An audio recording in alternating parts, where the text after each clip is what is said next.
They say the Christian God is all-knowing. He made man, he made woman, he knows everything, past, present, and future. And supposedly, he handed Moses his perfect law. That's the story. So let's look at one of those perfect laws, Deuteronomy 22. The virginity test.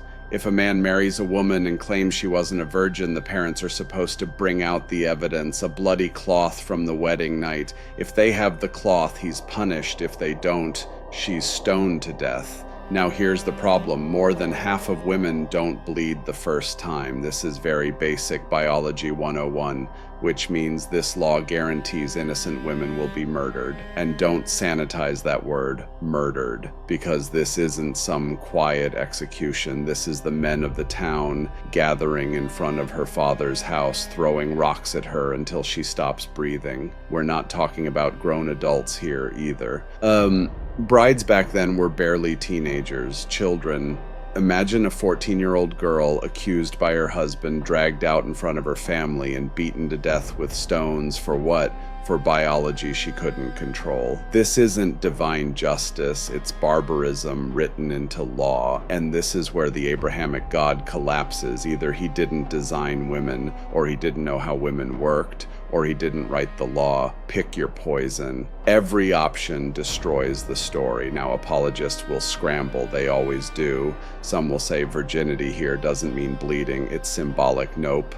The text says bring the cloth. It's not metaphor, it's instructions. Others will say, well, that was their cultural understanding at the time. Right, but the all-knowing creator apparently based eternal law on bad folk biology.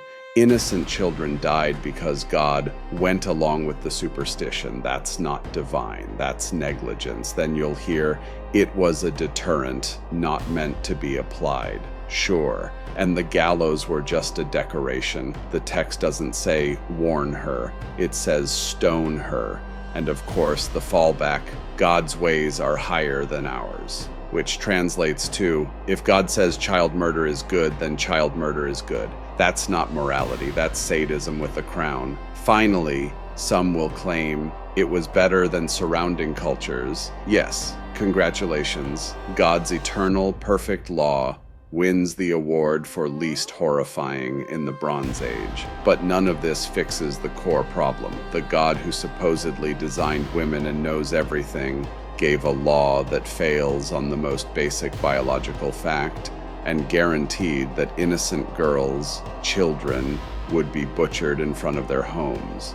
So either God didn't design women, or he didn't know everything, or he didn't give the law, which means the 10 Commandments, just some guy writing rules on a mountain. And the Abrahamic God, fake news. Thanks for watching. See you next time.